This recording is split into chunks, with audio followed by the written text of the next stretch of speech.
อายนั่งเบิ่งฟ้าคิดฮอดแก้วตาจ้าเอาไปซื้อพระธาตุเชิงชุมถามทางผู้ผ่านบ้านเฮายังคอยเสมอเป็นเกลือผู้บ่น้องสาฝนโปรยจากฟ้าน้ำตาไหลในใจของอายมองคนไกลบ่มีทางประกาศหานทุ่งกลาง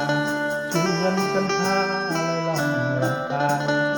น้ำใจผู้สาวที่ใส่หวังหวังบ่แม่นท่าแดงบ่มีมนต์แต่งไปอ้อนไปรำให้คนลืมคราวคิดฮอดความหลังยามทุกเขียวใบหม่อนไปหลงคำมองของคนมีตัง